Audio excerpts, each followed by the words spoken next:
Hola a todos y bienvenidos de vuelta a mi canal. Hoy vamos a estar hablando de un tema de geología que me han pedido algunas personas y quise hacérselo bien simple. Vamos a hablar hoy sobre los elipsoides de fuerza o deformación, las características que tiene la deformación finita y cómo confeccionar elipsoides de fuerza y deformación a partir de casos reales que enfrentamos cada día en nuestro trabajo de campo como geólogos. Vamos a intentar hacerle un video sencillo, con poca matemática y más ejercicios prácticos. Espero que puedan entender después de este corto video lo que son los elipsoides, los semiejes y cómo se construyen. Pero primeramente, antes de entrar a explicar cualquier cosa que tenga que ver con los elipsoides, hay que entender qué cosa es esfuerzo, qué cosa es deformación y cómo actúan sobre los cuerpos rocosos. Primeramente, debemos saber qué son las fuerzas. Fíjense que existen en la naturaleza determinados tipos de fuerzas. Existe una fuerza simple, que es una fuerza dirigida en una sola dirección. Existen fuerzas compresivas, que es cuando se le aplican fuerzas a un cuerpo en sentido contrario, en posiciones diferentes. Existen pares de fuerzas que producen un corte o lo que llamamos en geología cizalla. Existen fuerzas torsionales que producen una torsión en el cuerpo y eso siempre me hace recordar cuando usamos la fuerza de un destornillador para atornillar un tornillo. Y existen las fuerzas tensionales, que son las fuerzas que actúan en direcciones opuestas y provocan alargamiento de los cuerpos. Vamos a adentrarnos entonces en el concepto de esfuerzo, porque hay una confusión común entre lo que es fuerza y esfuerzo. A pesar de que parecen cosas similares, son totalmente diferentes. Una fuerza es una fuerza que se aplica en cualquier cuerpo. Sin embargo, cuando hablamos de esfuerzo, estamos hablando de una fuerza que se aplica sobre un área determinada. Por lo tanto, el concepto de esfuerzo contiene la relación fuerza por área. Aquí tenemos, por ejemplo, en este escrito que cuando se le aplica una fuerza a un área determinada en un objeto rocoso, le estamos aplicando un esfuerzo y ese cuerpo rocoso responde ante la aplicación de ese esfuerzo deformándose. Vamos a ver más adelante lo que es entonces el concepto de deformación. Existen en la naturaleza determinados tipos de esfuerzos que se producen sobre los cuerpos rocosos, pero los más comunes y los que más se conocen serían los esfuerzos de tracción, compresión, corte o cizalladura y flexión y torsión. Y vamos a ver más adelante cada uno de ellos, cómo se ven en las rocas. Ahora, ante la aplicación de ese esfuerzo, las rocas responden deformándose. ¿Y qué cosa sería la deformación? La respuesta que tienen los cuerpos rocosos ante la aplicación del esfuerzo. ¿Y cómo responden ellos? Cambiando de forma, de tamaño, cambiando las propiedades iniciales. O sea, una deformación se basa en la aplicación de un esfuerzo y un estado inicial y final. Y vamos también a ver más adelante una explicación más detallada de lo que es deformación. Este diagrama me gusta mucho. Este diagrama habla de la relación fuerza-esfuerzo con la mano. Fíjense que aquí ustedes pueden ejercitar esto en casa. Pueden poner la mano sobre una mesa, una silla, sobre un área determinada y aplicar una fuerza sobre la superficie en la que están apoyando la mano. En este caso, la mano haría función de la fuerza y la mano está aplicando una fuerza sobre un área. Por lo tanto, ahí tenemos la aplicación de un esfuerzo sobre una superficie. Fíjense que la línea negra representa un esfuerzo normal a la superficie, pero yo tengo otro esfuerzo que se llamaría esfuerzo tangencial o esfuerzo cortante o de cizalla, que es el esfuerzo que se produce que hace que los dedos se deslicen sobre la superficie. Y hay otro esfuerzo que no está representado ahí, que sería un esfuerzo intermedio, que sería perpendicular al esfuerzo normal y al esfuerzo de cizalladura. Vamos entonces a demostrarlo exactamente con la mano para que vean qué interesante y de qué manera tan bonita se puede explicar la relación entre fuerza y esfuerzo.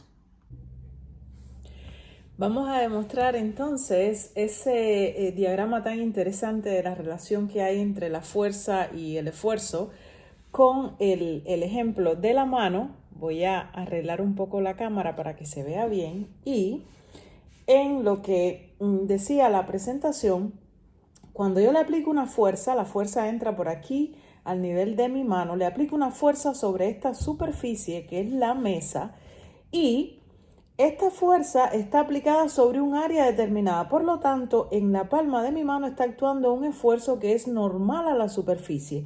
Si yo le aplico la fuerza, fíjense cómo mis dedos tienen la capacidad de resbalar o cizallarse. Este esfuerzo normal a la superficie, y aquí tengo un esfuerzo de cizalla, pero tengo otro esfuerzo actuante que es perpendicular, es un esfuerzo intermedio. Por lo tanto, yo tengo aquí un ejemplo natural y muy sencillo de explicar de cuál es la relación que hay entre la fuerza y a lo que llamamos esfuerzo, que se divide en tres esfuerzos principales y perpendiculares entre sí.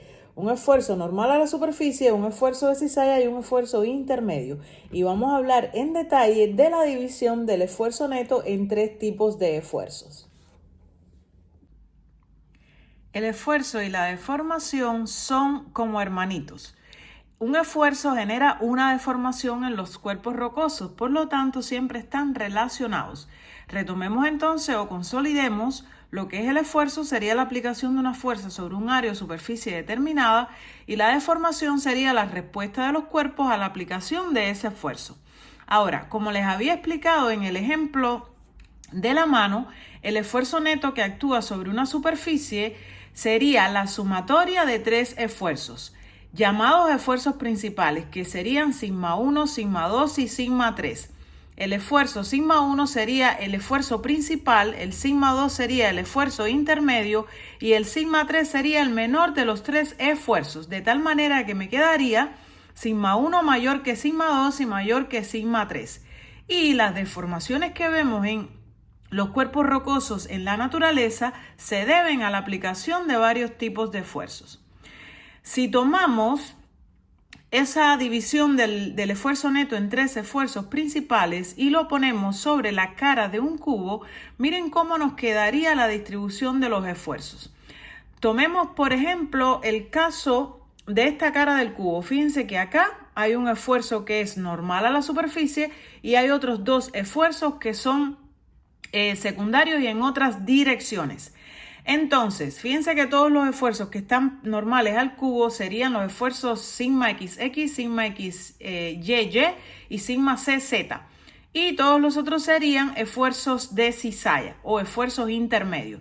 Si nosotros distinguimos o separamos esos esfuerzos en la cara de un cubo, quedarían tres esfuerzos principales netos, un esfuerzo principal sigma 1, un esfuerzo principal sigma 2, intermedio y un esfuerzo principal sigma 3, el menor de los tres esfuerzos. Y así quedaría la distribución de los esfuerzos relacionados a cuando se le aplica sobre los cuerpos rocosos. Ahora, fíjense aquí los esfuerzos más comunes que actúan sobre la roca. Fíjense, el primero es un esfuerzo de tracción en el cual cuando yo le aplico un esfuerzo de tracción sobre un cuerpo rocoso, lo que produce es un estiramiento del cuerpo, ¿sí? Dos fuerzas que son opuestas y saliendo del cuerpo.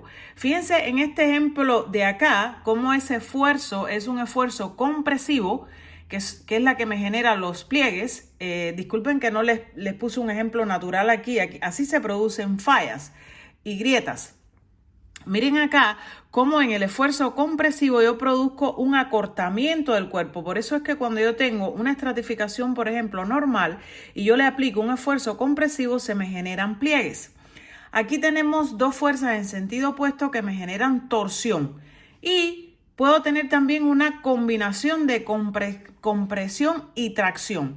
Y tenemos un esfuerzo muy predominante en la naturaleza, que es un esfuerzo cortante o de cizalla. Son dos fuerzas opuestas que me producen corte o cizallamiento en las rocas. Ahora, Vamos a detenernos más en la deformación. Dijimos que la deformación es la respuesta de un material ante la aplicación de un esfuerzo.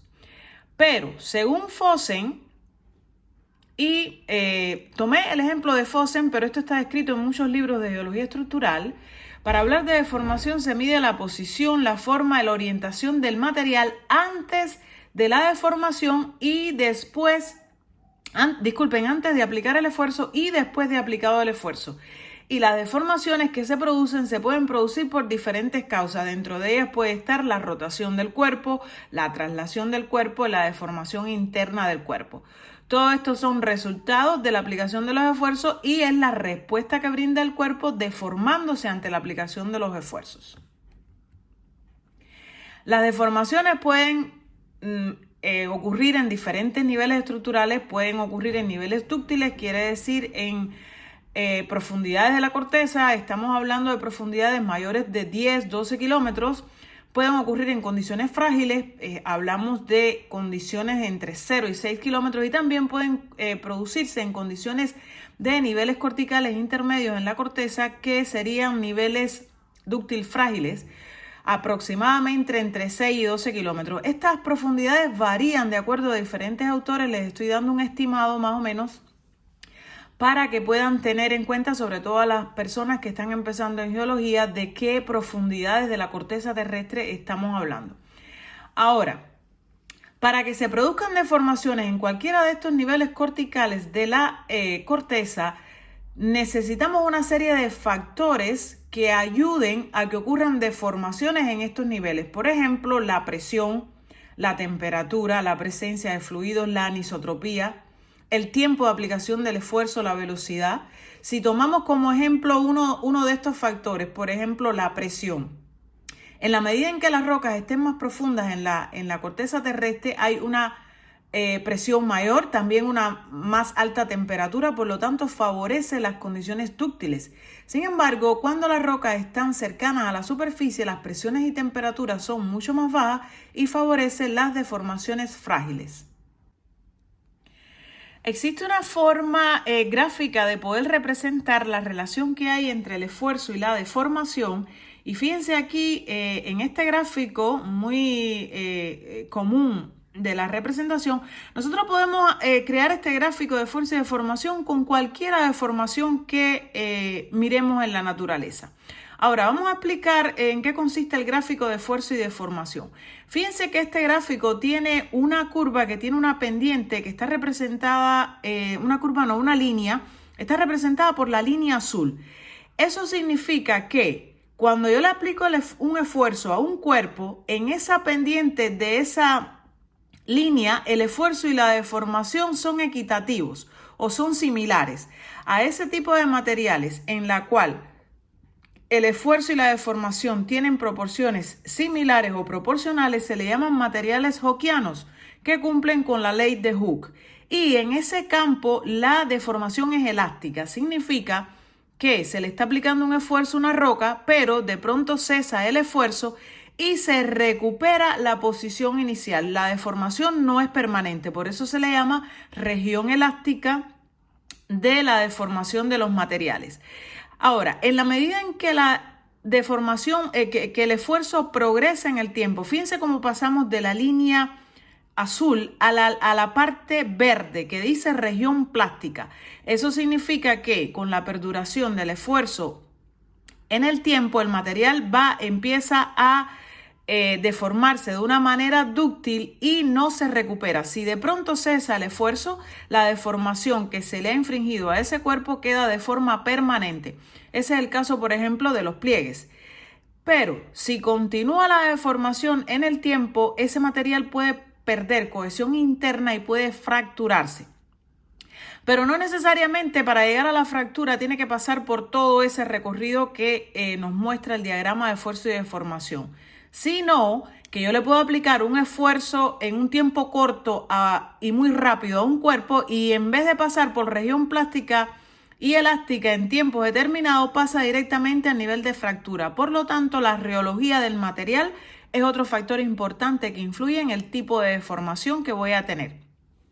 Y fíjense que aquí debajo de todas estas curvas y en área sombreada están el comportamiento de todos los materiales. Si seguimos el gráfico de fuerza y deformación, debajo de esta línea azul estarían los materiales que se deforman de manera elástica. Debajo de esta curva estarían los materiales que se deforman de manera plástica y aquí en el borde de la curva estarían los materiales frágiles que se deforman por fracturas. Por fractura. Ahora, esto es algo sumamente importante para poder entender después lo que son los elipsoides de fuerza y deformación. Hay que entender, ya sabemos lo que es deformación. Vamos a ver entonces los tipos de deformación a los que están sometidos los cuerpos. Y la primera pregunta sería, ¿qué ocurre cuando se deforma un cuerpo? La deformación puede ser homogénea o puede ser heterogénea. Vamos a ver las particularidades de cada uno porque es muy importante para poder caer en lo que son elipsoides de fuerza y deformación. Fíjense que la deformación homogénea, vamos a partir de un cuerpo indeformado. Yo deformo ese cuerpo y yo puedo reconstruir el proceso que ha pasado ese cuerpo hasta llegar a esa deformación final en el cual las líneas que antes eran rectas en el estado indeformado, ahora en el estado deformado también son rectas. Las líneas que eran paralelas son paralelas también en esta deformación homogénea. Los que eran círculos en el estado indeformado se transforman en elipses, producto de la deformación. Y lo que eran elipses siguen siendo elipses. Ahora, eso nos hace caer en el concepto de lo que es la elipse de deformación finita. Y esto es un concepto sumamente importante en geología estructural que muchas personas no llegan a entenderlo bien y quisiera ser clara y que entendieran a partir de este video informativo qué cosa es un elipsoide de deformación finita. Fíjense que el elipsoide de deformación finita en este caso sería la representación de una elipse con el estado final de deformación del cuerpo. Por eso es que se llama finita, es el estado final de la deformación. Está definida por unos ejes o por unos vectores que la parte de mayor deformación la definimos como el vector S1 y la parte de menor deformación la definimos como el vector S3. Y aquí no está representado, pero siempre hay un vector intermedio que sería el 2. ¿Sí? Fíjense que aquí también está nombrado de nuevo todo esto que hablamos aquí de lo que pasa cuando un cuerpo pasa de estado indeformado a estado deformado. Ahora, hay algo más importante también acá. Fíjense que dicen que las líneas paralelas al eje semimayor son aquellas que tienen mayor estiramiento. Todo lo que esté paralelo a esta línea en la roca es la que sufrió mayor estiramiento o extensión. Las líneas que están paralelas a este semieje menor son las que tienen mayor acortamiento pero menor estiramiento. Y las líneas paralelas a los ejes tienen cizalla angular y deformación por cizalla igual a 0. Vamos a explicar esto más adelante. Ahora, ¿qué pasa cuando la deformación es heterogénea? Partamos de este ejemplo clásico aquí. Miren este auto. Este auto ha sufrido un accidente y la pregunta sería, ¿ustedes creen que podemos reconstruir qué le ha pasado hasta llegar a esta deformación final? La respuesta es no. Está tan heterogéneamente deformado que es imposible reconstruirlo. Por eso es que se dice que la deformación heterogénea en la roca es imposible de reconstruir. Ahora, de forma global, casi siempre la deformación es heterogénea, pero cuando yo tomo rocas en específico, podemos considerar que la deformación es homogénea y recuperar o reconstruir lo que le ha pasado a esa roca hasta llegar a ese estadio final. Importante también del elipsoide de deformación finita, que se llama también deformación finita porque para llegar a esa deformación final ha sufrido incrementos mínimos de deformación con el tiempo. Incrementos mínimos de deformación sobre el tiempo. O sea, la deformación finita sería la sumatoria de todos estos incrementos. Y no llegamos a conocer los factores que la componen. Veamos ahora cuáles son las diferencias entre estrés, que es esfuerzo, y strain, que es deformación. Y para eso ahí tienen una diapositiva en la cual se ve una roca deformada. Miren acá cómo estas líneas azules representan el esfuerzo aplicado sobre este cuerpo. Y fíjense que esta sería la aplicación del esfuerzo principal compresivo y la mayor deformación es estrictamente perpendicular. Y asimismo se pueden interpretar los diferentes elipsoides. Ahora veamos y detengámonos en los elipsoides de esfuerzo y de deformación.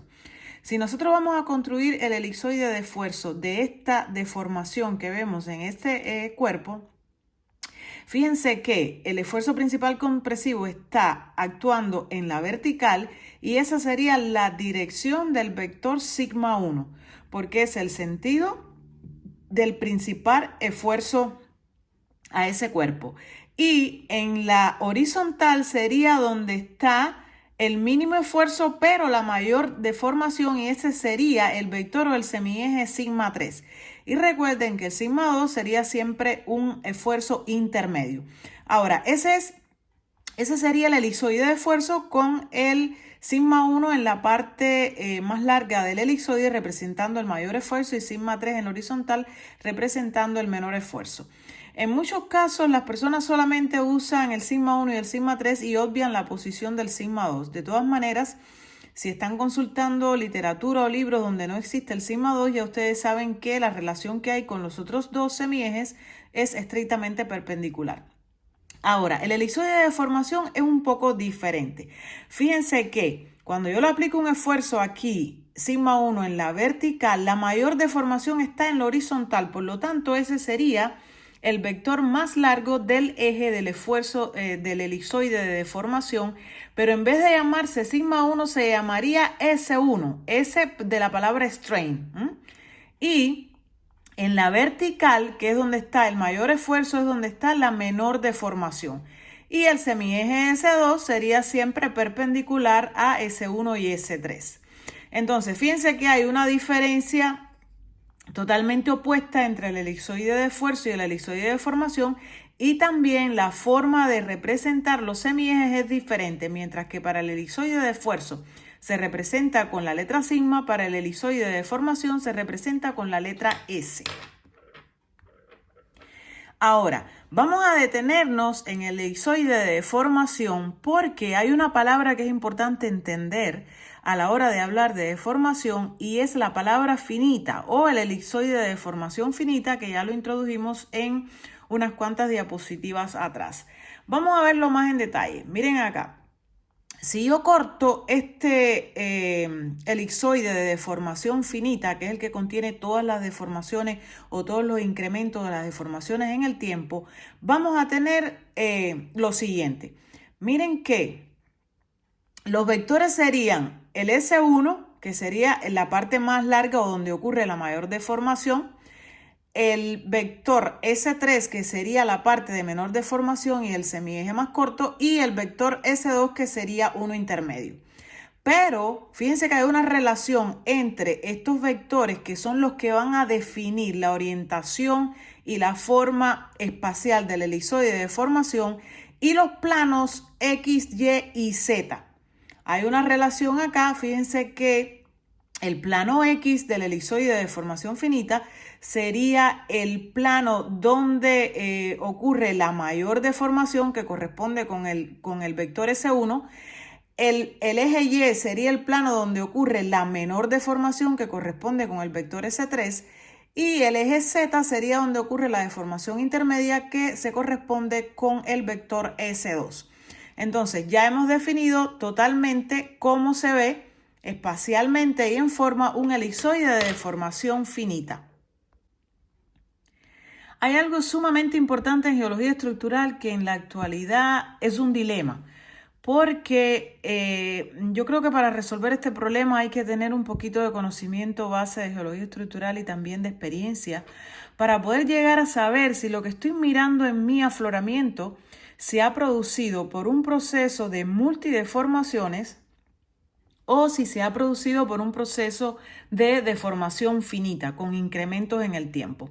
Pero lo primero es entender qué cosa sería la deformación finita de un cuerpo. Vamos a partir aquí de un ejemplo muy sencillo. Fíjense que este círculo de acá representaría el estado indeformado Y miren cómo este cuerpo se va deformando a través de un espacio de tiempo determinado hasta llegar a una deformación finita, que es la deformación final de ese cuerpo que ha pasado por todos estos incrementos. De tal manera que yo tengo un estado indeformado y un estado de formación finita, y tengo una serie de procesos o de incrementos en el intermedio, a lo cual le vamos a llamar deformación progresiva, que no es más que el incremento mínimo de las deformaciones en el tiempo. Este es el concepto teórico. Ahora vamos a aplicarlo a los cuerpos rocosos. Pero primero vamos a ver un ejemplo muy ilustrativo de lo que es una deformación continua. Miren acá cómo se desarrolla en una zona de shear el desarrollo de una cizalla. En este caso es una zona de cizalla en la cual yo tengo el estado indeformado representado por esta cruz. Miren acá, en la medida en que va progresando la cizalla, cómo se forma una zona de shear acá, o una zona de cizalla, en la cual la deformación está microlocalizada y es diferente fuera de los límites de la zona de cizalla. En la medida en que va avanzando la cizalla, miren cómo va ocurriendo una deformación progresiva del cuerpo hasta llegar a un estado de deformación total. Aquí hay un incremento de la deformación en el tiempo. Ahora, yo creo que el ejemplo natural más característico de lo que es deformación progresiva es el desarrollo de las vetas sigmoidales. Son espectaculares para explicar lo que es la deformación progresiva. Vamos a fijarnos aquí en este primer esquema en el cual yo tengo vetas en escalón. Fíjense que son grietas que están rellenas con minerales. A esta también se le pueden llamar tension gashes, en inglés es lo mismo, ¿vale? Eso es un problema de término. Ahora, fíjense que aquí tengo el desarrollo de una cizalla y con el tiempo estas vetas o venas en escalón se me vuelven sigmoidales. Y si sigue perdurando el esfuerzo en el tiempo, fíjense cómo surge un nuevo desarrollo de venas que son diferentes a las venas sigmoidales. Todo este proceso se produce por una deformación progresiva o por incrementos en el tiempo de la deformación que hace que estas venas se vuelvan sigmoidales y vuelvan a surgir otro sistema de venas. Esto es un ejemplo clásico y típico de lo que es una deformación progresiva que parte desde aquí hasta llegar a este estado final con un nuevo sistema de venas. Ahora, es sumamente importante entender cuando hablamos de deformación de lo que es cizalla simple o simple shear y de lo que es cizalla pura. Hay estos dos tipos de cizalla se diferencian grandemente una de las dos. Vamos a empezar por ver qué cosa es la cizalla simple. Miren acá este cuerpo que está indeformado. Aquí le aplico una cizalla y miren cómo hay un proceso como de rotación del cuerpo hasta llegar a este estado final de deformación. Cuando hay una rotación del cuerpo y hay un ángulo en el cual yo tengo la rotación, estamos hablando de un fenómeno de cizalla simple. Ahora, cuando yo tengo deformación del cuerpo en el cual no se produce rotación, pero se produce aplastamiento, como acá, miren, este es el caso de una roca que tiene fluido, que son estas partes azules, los fluidos, yo la someto a un esfuerzo y miren cómo este grano que está acá, supongamos un grano de cuarzo en una arenisca, miren cómo se aplasta. Entonces, en una yo tengo rotación en la cizalla simple y en otra yo tengo aplastamiento en la cizalla pura. Vamos a ver este video muy interesante que explica lo que es la cizalla simple. Fíjense estos granos de cuarzo aquí en esta sección delgada, cómo tienen los bordes poligonales. Miren lo que pasa cuando yo le aplico un esfuerzo. Miren cómo hay rotación de los cristales de cuarzo, cómo tengo extinción ondulatoria. Vamos a ver si puedo ponerle otro recap. Cómo yo tengo proceso de extinción ondulatoria porque la red cristalina del mineral se está reacomodando a esa deformación. Entonces ha habido un proceso de rotación y este tipo de formación en el cuarzo es por cizalla simple. Ahora, fíjense acá, me gusta mucho este gráfico para explicar la cizalla simple y la cizalla pura. Fíjense acá, al inicio, estamos en el estado indeformado de un cuerpo y vamos a tomar estas líneas rojas que están acá como los ejes de las elipses de deformación. Todavía no es una elipse, pero vamos a tomarlo como si fueran los ejes de la elipse de deformación y vamos a producirle una cizalla actuando sobre un cuerpo rocoso. Miren acá, si tomamos como esta línea discontinua como una línea de eje coordenado y lo tomamos como valor 0, miren cómo hay una diferencia angular en el cual hay una rotación y estas líneas del elipsoide de deformación se trasladan o se rotan. Y cuando continúa la cizalla progresiva, miren cómo aumenta el ángulo y las mismas líneas siguen paralelas, pero se siguen rotando. Este proceso de deformación se ha producido por cizalla simple, por una cizalla progresiva, y a eso también se le va a llamar deformación no coaxial. Interesantísimo. Y me gusta siempre poner el ejemplo de la formación de un porfiroclasto y siempre le digo a las personas, piensen en un cristal de cuarzo y pónganlo dentro de una plastilina y vamos a hacer un experimento mental en el cual ponemos el cuarzo dentro de una plastilina y dentro de nuestras manos y le producimos una cizalla, movemos las manos en sentido contrario, disculpen, mi dedo pasó de pronto. Movemos las manos en forma de una cizalla y mientras la plastilina se va a estirar porque es menos competente, el cuarzo que es duro va a rotar y se va a partir y va a formar sombras de presión. Eso es un típico caso de deformación por cizalla simple, la formación de los porfiroclastos, por ejemplo, en las milonitas. Ahora, miren lo que ocurre con la cizalla pura, totalmente diferente. Si tomamos las líneas verdes como los ejes principales de la elipse de deformación, miren cómo por un proceso de cizalla simple, en vez de haber rotación, miren aquí la línea 0 del eje coordenado, en vez de haber rotación como en la cizalla simple, en la cizalla pura ocurre un aplastamiento, miren acá, con la deformación progresiva. Y a este tipo de deformación se llama deformación coaxial. Ahora, a ese ángulo en los procesos de cizalla simple, a ese ángulo de rotación en el cual rotan las líneas con respecto a la posición original, se le va a llamar ángulo phi o se le va a llamar cizalla angular. El ángulo phi es el que usted va a medir y se puede medir con un transportador. Y yo creo que el caso más interesante para explicar lo que es la cizalla angular es cuando se encuentran en rocas sedimentarias fósiles deformados. Si sabemos cuál es la forma inicial de un fósil y lo vemos estirado, podemos calcular la cizalla angular. ¿Cómo la podemos calcular? Fíjense que acá la posición de las líneas en el estado indeformado es 90 grados, perpendiculares unas a otras. Sin embargo, en el caso de los fósiles deformados, y digo fósiles por poner un ejemplo, miren cómo hay un proceso de rotación de las líneas en el cual no tienen 90 grados, sino que están con un ángulo entre una y otra diferente a 90 grados. Ese ángulo se puede medir, ese ángulo es el ángulo de cizalla angular y se denota por ángulo phi. Esto lo tomamos del libro de Structural Geology de Rocks and Region de David and Reynolds, que se usa mucho para los cursos de geología estructural. Tiene ejemplos espectaculares de geología estructural.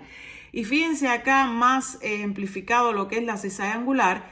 ¿Cómo yo puedo medir el ángulo de cizalla angular cuando tengo un fósil deformado? Miren la posición original que deberían tener la línea A con respecto a la línea B, 90 grados. Sin embargo, miren la línea B como está localizada en el estado deformado.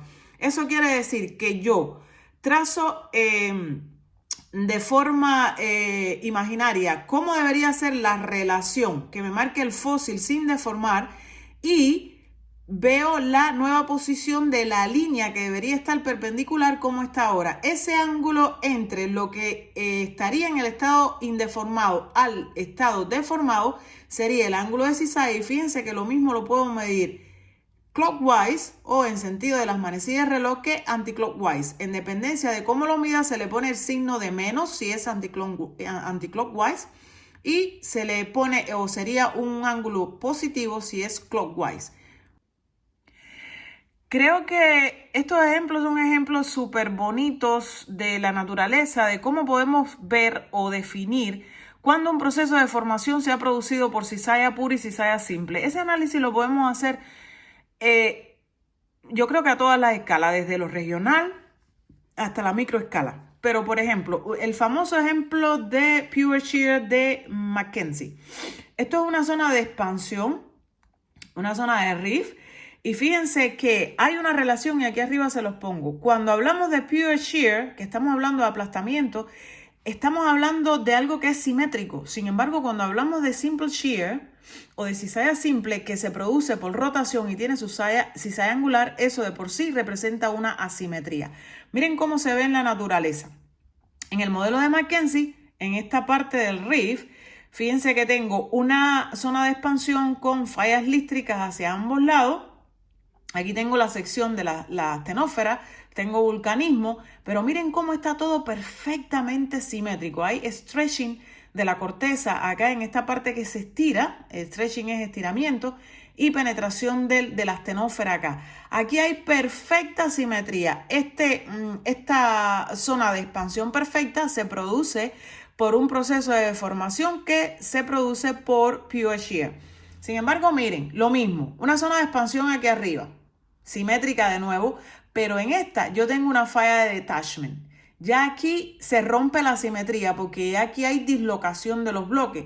Por lo tanto, para yo tener esa falla de detachment que me pone en contacto bloques de la corteza y los sube y los baja, aquí este proceso de deformación ya sería Simple Shear, porque hay rotaciones. Entonces, ese es el estilo de cómo interpretar afloramientos que veo en el campo para poder saber si ese proceso de deformación está relacionado a un Pure Shear o a un Simple Shear. Y llegamos a una parte extremadamente importante que se subutiliza mucho porque yo creo que en muchas ocasiones he notado que cuando estamos en el campo se tiende a interpretar, por ejemplo, los indicadores cinemáticos en zonas de cizalla en cualquier plano. Y ahí estamos cometiendo un error. Vamos a explicar detalladamente en el caso de las zonas de cizalla. Aquí les pongo una zona de cizalla dúctil, pero puede ser cualquier zona de cizalla, dúctil frágil, en cualquier zona de cizalla. Hay que pensar en el campo frente al afloramiento. ¿Cuál es el plano en el cual yo puedo ver el resultado de todos los incrementos de la deformación en el tiempo? Y ese plano sería el plano XZ del elipsoide de deformación finita, que ya sabemos lo que es el elipsoide de deformación finita. Pero primeramente vamos a definir en la zona de cizalla cuáles serían los planos o los semiejes del elipsoide de deformación finita, que mírenlo acá representado. En una zona de cizalla, miren, estos son porfiroclastos, ¿verdad? Ahora, este sería el límite superior de la zona de cizalla, el límite inferior de la zona de cizalla. Y aquí yo tengo porfiroclastos. Fíjense que el plano del deslizamiento sería el plano X. Siempre es el plano donde hay mayor deformación, ¿sí? Ese sería el plano X o el semieje X de la deformación finita. El plano Y sería un plano que está, fíjense, contenido en la misma dirección que está X, pero en sentido perpendicular, ¿sí? Y el plano Z sería un plano que sería vertical, perpendicular a X y a Y. Yo tengo que saber, mírenlo aquí bien definido, el plano X sería el plano de la dirección del movimiento, el plano Y contiene a la dirección del movimiento y el plano Z es perpendicular a la dirección del movimiento. Yo tengo que entender esto. Miren acá el elipsoide de la deformación finita, aquí se lo puse exactamente como está definida esta zona de shear. Y yo tengo que conocer esto porque la interpretación de los indicadores cinemáticos se hace en el plano XZ de la deformación finita, que es el que recoge todos los incrementos de la deformación hasta llegar a la deformación final. Por lo tanto, si yo tuviera en el campo un afloramiento acá y yo interpreto los indicadores cinemáticos, los porfiroclastos, en una pared que está ubicada en esta posición, estaría viendo el plano YZ. Estaría viendo el plano YZ. Ahí veo porfiroclasto, pero no es la deformación finita. El plano XZ estaría en una pared que está en esta dirección. Igual que si estuviera el afloramiento en el piso y yo lo miro y yo interpreto los indicadores cinemáticos en este plano XY, tampoco es el plano de deformación final. Por lo tanto, el plano correcto para interpretar en el campo sería el plano XZ, que sería esta pared. Importante tener eso en cuenta para hacer análisis de indicadores cinemáticos en zonas de shear. Ahora, ¿cómo interpreto los planos del elipsoide de deformación finita en una zona que no sea específicamente una zona de cizalla, sino que sea una roca deformada cualquiera? El análisis, si tienen en cuenta o si entienden cómo se hace el análisis, lo van a poder aplicar en cualquier afloramiento, en cualquier roca deformada. Miren acá en este ejemplo, yo tengo acá una roca que tiene planos de foliación y los planos de foliación están ubicados así en la vertical. Ya sabemos, por lo que hemos hablado, que el plano X sería el plano de mayor deformación. Quiere decir que el plano de mayor deformación es precisamente donde está la foliación. Por lo tanto, este sería mi plano X. En este caso es una esquistosidad, pero yo puedo tener una roca, por ejemplo, unos conglomerados que tengan unos pebbles alineados en un plano. Ese sería el plano X. Siempre el plano donde ocurre la mayor deformación. Ahora, ya sabemos que el plano Y es un plano que está ubicado en la misma dirección, pero perpendicular. Por lo tanto, si este es el plano X, el plano Y sería en esta dirección. En la misma dirección, pero perpendicular a la posición de X, ¿sí? Plano X, plano Y. Y el plano Z sería un plano perpendicular a X y a Y. Y esa es la forma que yo tengo de interpretar los planos X, Y y Z de la deformación finita de cualquier roca deformada. Miren acá entonces cómo quien se quiere entrenar puede coger esta pared y esta pared y poner los diferentes planos de la deformación finita que se ven por cada pared. Ese mismo análisis se hace en el campo. Tenemos que acostumbrarnos a interpretar en geología estructural en tercera dimensión.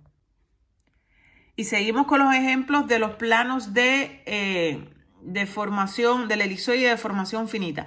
Miren, aquí yo tengo una roca preparada, una muestra orientada para poder mirar. Esto es una roca milonítica y yo necesito mirar bajo el microscopio en una muestra orientada el plano XZ de la deformación finita para poder determinar el sentido del movimiento en esa zona de cizalla. Miren qué bonita este ejemplo de esta roca cortada en los diferentes planos. Miren aquí en el plano YZ, ni tan siquiera se notan los porfiroclastos. En el plano XY se nota la foliación milonítica, pero este sería el plano correcto para yo interpretar y para yo analizar todo lo que le ha pasado a esa zona de cizalla hasta llegar a ese estado final en el que está. Esto se cumple tanto para afloramientos como para hacer análisis de secciones o de muestras orientadas y pasar la muestra o la información al vidrio justo del plano XZ de la deformación finita. Seguimos construyendo elipsoides de deformación y les traigo un caso importante que también se subestima mucho y es el caso de las grietas de cizallas conjugadas que están asociadas a los pliegues. Miren la relación que tiene el plegamiento con las grietas. Para la formación de este pliegue yo tengo varios sistemas de grietas. Estas son grietas de extensión. Es una aparente contradicción, pero yo tengo compresión en la horizontal, pero yo tengo extensión acá, ¿sí? Ahí se me forma un sistema de grietas, pero puedo tener grietas longitudinales, grietas paralelas al plano axial de pliegue y grietas que sean oblicuas al desarrollo del pliegue. En ese sistema de grietas oblicuas hay un tipo de grietas específico que se llaman grietas de cizallas conjugadas, que son cizallas en cruz. La vemos mucho en el campo y la subestimamos. ¿Por qué les digo? Y a partir de ahora tengan siempre en cuenta las grietas de cizallas conjugadas, porque hay pliegues regionales que no se notan, porque son muy, muy regionales. Sin embargo, yo tengo mucho desarrollo de grietas conjugadas en el campo. Midan los pares, porque la posición del esfuerzo compresivo sería el ángulo que biseca, el ángulo agudo que biseca a las grietas de cizallas conjugadas y me da la posición del sigma 1 que produjo ese pliegue y relacionado con ese evento. Muy fácil hacerlo estadísticamente con mediciones de grietas de cizallas, lo proceso en la proyección estereográfica, determino los palios de esfuerzo y me da la posición de los tensores que originaron la formación de esa estructura regional. Las grietas de cizallas conjugadas son interesantísimas e importantes y muchas veces las subestimamos. Miren aquí de nuevo la relación de las grietas de cizallas conjugadas. Mírenlas acá con los pliegues. Fíjense que el sigma 1 por acá aprieta el esfuerzo principal, biseca el ángulo agudo de las grietas de cizallas conjugadas. Mírenlas acá de nuevo. Inclusive se pueden usar como indicadores cinemáticos para determinar sentido de movimiento en zonas de cabalgamiento que son muy regionales. Son interesantísimas. Y por último, vamos a traer dos ejemplos de campo y vamos a construirle el elipsoide de esfuerzo y de deformación. Miren qué zona tan bonita. Esto es una microzona de shear con desarrollo de venas sigmoidales. Esto es de la Cordillera Oriental de Colombia, un trabajo de tesis de una estudiante mía de la Universidad de los Andes en Colombia. Miren qué grietas sigmoidales tan espectaculares. Y ese afloramiento es una microestructura, tiene yo creo casi 5 centímetros, pero es una zona de shear, no importa que sea muy pequeñita, Vamos a construir el elipsoide de esfuerzo acá. Miren. Yo tengo que, para que esta grieta se abra en este sentido, el sigma 1 tiene que apretar en este sentido, como lo dice acá, y el menor esfuerzo está en esta dirección. Ahora, el sentido de movimiento tectónico en este tipo de zona de cizalla dúctil frágil es contrario a la orientación de las puntas de las venas. Por lo tanto, esta sería la dirección del movimiento tectónico. Pero vamos a ver el elipsoide de deformación. Recuerden, totalmente perpendicular, semieje S1 donde ocurre la mayor deformación y semieje S3 donde ocurre la menor deformación. Miren arriba.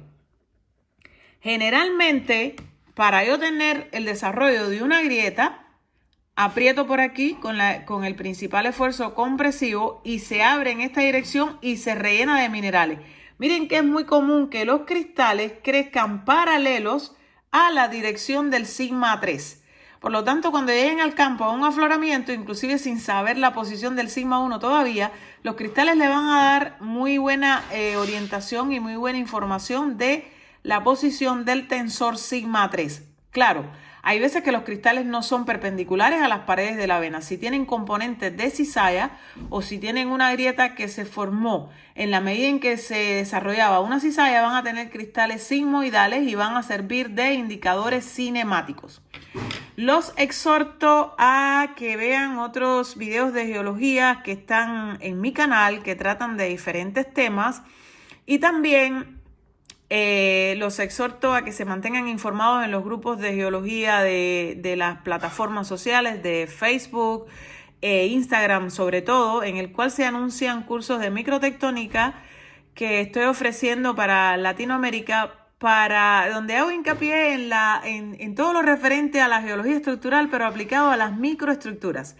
Hay un nuevo curso próximamente en el mes de julio del 2021 que va a tratar de cómo tomar muestras orientadas, cómo analizar los elipsoides de formación finita, el plano XY, la dirección de corte de las muestras, y eso me motivó a hacer un video que lo llamé Entendiendo los elipsoides de esfuerzo y de formación, porque todo parte con tener los conocimientos teóricos para poderlos aplicar en las situaciones de campo que tenemos. Y aquí los dejo, espero que les haya servido la explicación de este video y esperen más videos de geología. Suscríbete a mi canal y mantente informado con los tips de geología y con muchas cosas más.